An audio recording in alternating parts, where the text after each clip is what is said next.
नमस्कार, आपका स्वागत है। अगर आप भी किसी का झूठा खाते हैं और दूसरों को झूठा खिलाते हैं तो सावधान हो जाइए। हिंदू धर्म के शास्त्रों में इसके विषय में बहुत ही महत्वपूर्ण नियमों का वर्णन किया गया है।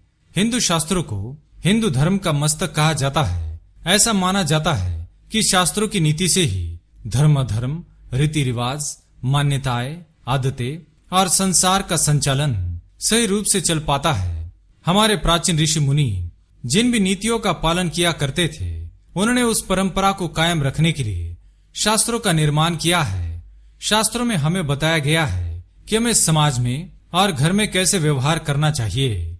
पर यदि हम आज के कलयुग की बात करें तो हम शास्त्रों की बातों को और ज्ञान को भूलते जा रहे हैं, जिसके कारण कलयुग का प्रभाव बढ़ता हुआ दिखाई दे रहा है और इसी कारण से मनुष्य की आयु कम होती जा रही है। शास्त्रों में भोजन के प्रति शुद्धता और सात्विकता के महत्व को साफ साफ बताया गया है, किंतु आज के समय में ऐसा चलन बन गया है कि झूठा खाने से आपसी प्रेम बढ़ता है, लेकिन ऋग्वेद में भोजन बनाने से लेकर रसोई में जाने तक और भोजन परोसने से लेकर भोजन खाने तक हमें शुद्धता और सात्विकता का पालन करना चाहिए, जिससे मनुष्य की आयु लंबी होती है।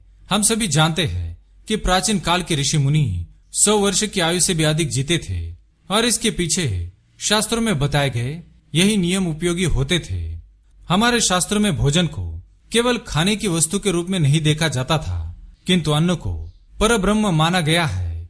इसलिए ऐसा शास्त्रों में कहा गया है कि कभी न किसी का झूठा खाना चाहिए और न ही किसी को खिलाना चाहिए, और किसी अन्य व्यक्ति का झूठा खाने से हमें क्या दुष्परिणाम भुगतने पड़ सकते हैं, इसका उल्लेख शास्त्रों में किया गया है।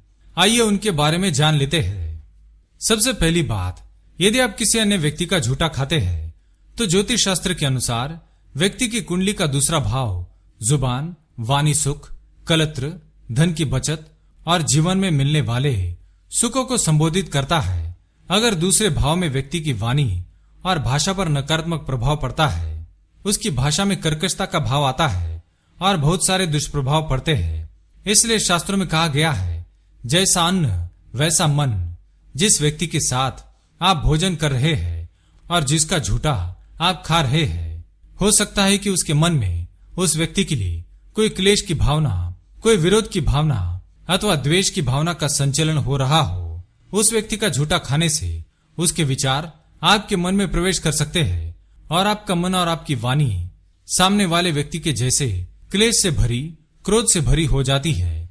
इसलिए तो आपने सदैव देखा होगा कि कोई बड़े संत महात्मा भोजन अकेले ही करते हैं और अपना झूठा कभी किसी को नहीं खिलाते और ना ही दूसरों का झूठा खाते हैं।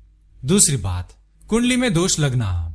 जिसका झूठा आप खा रहे हैं, यदि उनकी कुंडली में मंगल का प्रवेश है और उनका मंगल देव सदैव भारी रहता है तो कृपया सावधान हो जाइए। मंगल अति क्रोधित ग्रह माना जाता है। यदि आप ऐसे व्यक्ति के साथ बैठकर भोजन करते हैं तो आप पर भी मंगल का प्रभाव पड़ सकता है।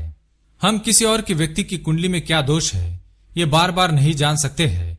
इसलिए शास्त्रों में किसी भी व्यक्ति का झूठा खाने की मनाही की जाती है, जिससे आप कुंडली दोष से बचे रहे। तीसरी बात, जिसका झूठा आप खा रहे हैं वह व्यक्ति सदैव आपका हित चाहेगा, ऐसा संभव नहीं है। कई बार तंत्र विद्या और काला जादू का प्रयोग करके आपके भोजन में ऐसे पदार्थ मिला दिए जा सकते हैं जिनसे आप उनके वश में हो जाते हैं। आपने कई बार देखा होगा कि व्यक्ति का स्वभाव और उसकी वाणी अचानक से बदले नजर आने लगते हैं। वह व्यक्ति उसके लिए सब कुछ करने के लिए तैयार रहते हैं। ऐसी काली विद्या का प्रयोग अक्सर झूठे भोजन के द्वारा किया जाता है। अगर कोई व्यक्ति उनका झूठा खाने को आपको बार बार कहे तो उनसे दूरी अवश्य बनाए रखे। किसी भी व्यक्ति का झूठा खाना आपको बड़ी मुसीबत में डाल सकता है। चौथी बात, नकारात्मक ऊर्जाओं का संक्रमण। हमें कई बार पता नहीं होता है कि जिनका झूठा हम खा रहे हैं उन पर कहीं किसी की नकारात्मक ऊर्जा या शक्ति का संक्रमण तो नहीं है। ऐसे व्यक्ति का झूठा भोजन खाने से नकारात्मक ऊर्जाएं हम पर संक्रमित होती है, जिनसे छुटकारा पाना कई बार संभव नहीं हो पाता है। पांचवी बात, अक्सर ऐसे किसी भी व्यक्ति का झूठा भोजन हम खा लेते हैं जिनका स्वास्थ्य अक्सर खराब रहता है, तो उनके संक्रमित रोग हमें भी लग सकते हैं और इसका असर हमारे स्वास्थ्य पर पड़ सकता है। शास्त्रों के अनुसार सदैव भोजन खाने से पहले अपने 2 हाथ दो पैर और अपना मुख धो लेना चाहिए। भोजन परोसने की जगह को स्वच्छ कर लेना चाहिए। भोजन को प्रणाम करके और अन्न देवता का धन्यवाद करना चाहिए।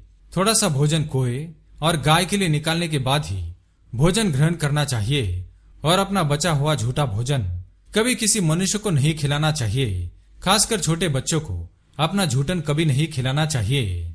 तो इस प्रकार से हमारे शास्त्रों में झूठा भोजन करना वर्जित माना गया है। अगर ये जानकारी आपको अच्छी लगी तो वीडियो को लाइक करें, कमेंट में जय श्री कृष्ण लिखना ना भूलें, साथ ही चैनल को सब्सक्राइब करें। धन्यवाद।